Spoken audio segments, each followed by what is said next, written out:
성도 여러분 안녕하십니까? 2022년 4월 27일 수요 새벽 말씀 함께 나누겠습니다.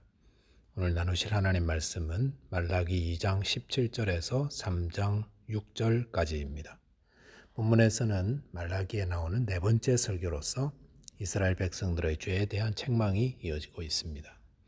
본문을 통해서는 성도는 하나님의 공의를 믿고 성실해야 함과 회개하는 자 되어야 한다는 것에 대해 묵상하겠습니다.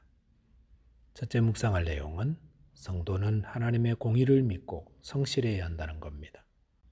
본문 17절에 보시면 너희가 말로 여호와를 괴롭게 하고도 이르기를 우리가 어떻게 여호와를 괴롭혀 드렸나이까 하는도다. 이는 너희가 말하기를 모든 악을 행하는 자는 여호와의 눈에 좋게 보이며 그에게 기쁨이 된다 하며 또 말하기를 정의의 하나님이 어디 계시냐 함이니라 라고 하였습니다. 여기 보시면 이스라엘 백성들은 말로 여호와 하나님을 괴롭게 했다고 하였습니다. 그러면서 우리가 어떻게 여호와를 괴롭혀 드렸나이까 라고 한다 했습니다.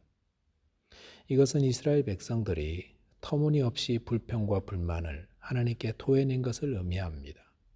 어떤 불평과 불만입니까? 이들이 말로 하나님을 괴롭히고 피곤하게 한 내용이 두 가지인데, 첫째는 악을 행하는 자를 하나님이 기뻐하신다라는 것이고, 둘째는 정의의 하나님이 어디 있느냐라는 것입니다.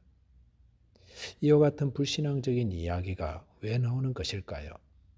결론적으로 말씀드린다면 그것은 악한 자들이 누리는 세속적인 번영을 하나님의 축복으로 오해하기 때문이라 할 수 있습니다. 우리는 주변에 악을 행하는 자들을 봅니다. 이런 자기 욕심을 위해 거짓을 행하고 남을 짓밟는 일을 서슴지 않습니다. 그리고 결국 그들의 욕심을 따라 번성하고 부유해집니다. 왜 악을 행하는 자가 망하지 않고 성공할까요? 그걸 보면서 하나님이 악을 행하는 자들을 기뻐하시는구나. 정의의 하나님은 어디 계신가? 라고 불만을 토했다는 것입니다. 악한 자들이 성공하는 것을 보고 불평하는 것은 여기만 문제되는 것이 아닙니다. 하박국서 1장 13절에 보시면 주께서는 눈이 정결하심으로 악을 참아 보지 못하시며 패역을 참아 보지 못하시거늘 어찌하여 거짓된 자들을 방관하시며 악인이 자기보다 의로운 사람을 삼키는데도 잠잠하시나이까? 라고 하였습니다.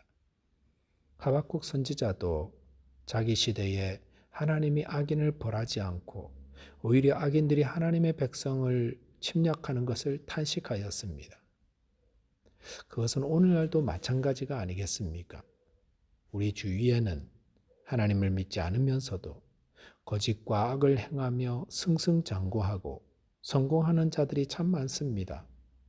그런데 그런 자들이 어려움을 당하거나 하는 일은 없고 오히려 모든 것이 뜻한 대로 되어 성공하더라는 것입니다.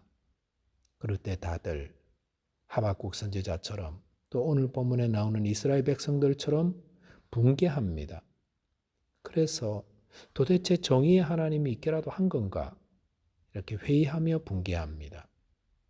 하지만 우리가 바르게 알아야 할 것이 있습니다. 그것은 이 땅의 성공과 부유함이 하나님의 복을 의미하는 것이 아니다라는 것입니다. 그리고 둘째는 하나님의 정의가 완전히 실현되는 것은 이 땅이 아니라 저 하늘나라에서이다라는 것입니다.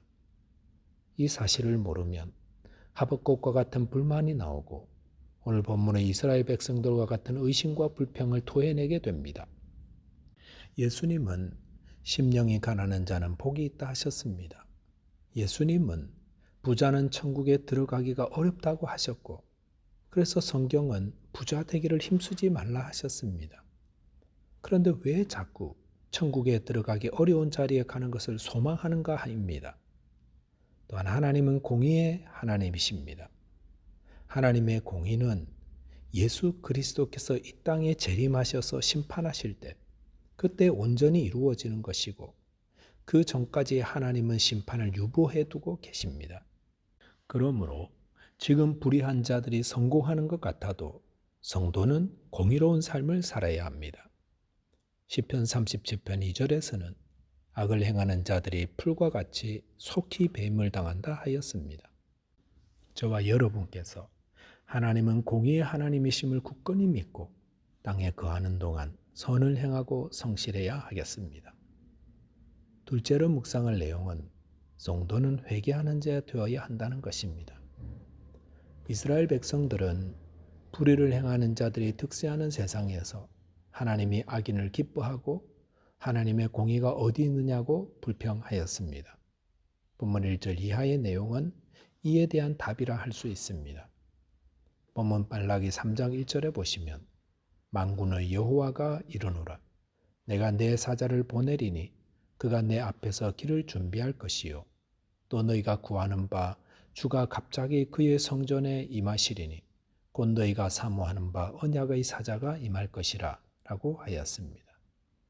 여기서 보라 내가 내 사자를 보내리니 라고 하신 것은 세례 요한을 의미합니다.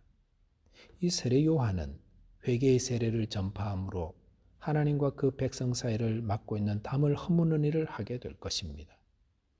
또한 너희가 구하는 주가 임할 것이다 라고 했는데 여기서 구하는 주란 장차 오실 메시아 즉 예수 그리스도를 의미합니다.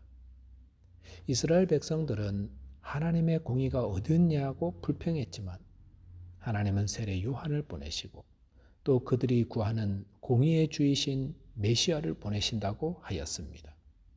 2절에 보시면 그가 임하시는 날을 누가 능히 당하며 그가 나타난 때에 누가 능히 서리요 그는 금을 연단하는 자의 불과 표백하는 자의 잿물과 같을 것이라 라고 하였습니다. 여기서 하나님이 보내실 공의의 주, 즉 예수 그리스도가 임하시면 어떻게 된다 하였습니까? 예수님은 초림 때는 인간의 몸을 입고 오셨고 후에 재림하실 때는 영광스러운 통치자로서 임하게 될 것입니다. 그는 금을 연단하는 자의 불과 같다 했습니다. 그것은 금을 불에 넣어 불순물을 분리해내듯 주님이 재림하셔서 성도들에게서 악인들을 분리해내신다라는 의미입니다. 표백하는 자의 잿물도 같은 뜻이죠. 예수님이 통치자 되셔서 이 땅에 다시 오시는 날, 그날에는 의인과 악인이 분리되는 날입니다. 즉 하나님의 완전한 공의가 이루어지는 날이 된다는 것입니다. 여기서 그가 임하시는 날에 임한다는 말의 뜻은 가까이 이르렀다입니다. 즉 이스라엘 백성들은 하나님의 공의가 어디 있느냐고 불평하고 있지만 하나님의 심판은 언제라도 임하여 그들을 심판할 준비가 되어 있다는 것입니다. 악을 행하는 사람이나 또 그것을 바라보는 사람이나 하나님의 심판이 멀리 있다고 생각할지 모릅니다. 하지만 하나님의 심판은 매우 가까이 있음을 잊지 말아야 합니다. 마태복음 3장 10절에 보시면 이미 도끼가 나무 뿌리에 놓였으니 좋은 열매를 맺지 아니하는 나무마다 찍혀 불에 던져지리라 라고 하였습니다. 도끼가 이미 나무 뿌리에 놓였다고 했습니다. 이것은 임박한 심판을 의미합니다. 나무 주인이 도끼를 나무 뿌리에 갖다 놓았다는 것, 이제 좋은 열매 맺지 않으면 가차없이 찍어 불에 던지겠다라는 뜻입니다. 그러므로 이 나무가 살 길은 오직 하나, 회개하고 좋은 열매 맺는 길밖에 없습니다. 회개는 내일 모레로 미루는 것이 아닙니다. 회개는 긴급히 이루어져야 합니다. 주님의 심판이 언제 임할지 아무도 모릅니다. 주님의 말씀이 임하고 또 성령이 양심을 깨우칠 때 그때 회개하는 심령이 되어야 합니다. 말씀을 정리하겠습니다. 성도는 악인이 득세하는 세상에서도 하나님의 공의를 믿고 성실해야 합니다. 그리고 심판주 되시는 예수님께서 곧 임하심을 알아 우리 안에 있는 죄악을 묵혀두지 말고 곧바로 회개하는 자 되어야 하겠습니다. 기도하겠습니다. 하나님 아버지, 비록 저희 삶에 악인이 형통하고 득세한다 할지라도 그것을 부러워하지 말고 하나님의 공의를 믿고 성실하게 주님을 섬기는 자 되게 하여 주옵소서. 또한 우리 안에 있는 죄를 깨우쳐 주시사 날마다 회개하는 자 되도록 도와주옵소서. 예수 그리스도 이름으로 기도하옵나이다. 아멘. 오늘도 주 안에서 승리하는 하루 되시기 바라겠습니다. 감사합니다.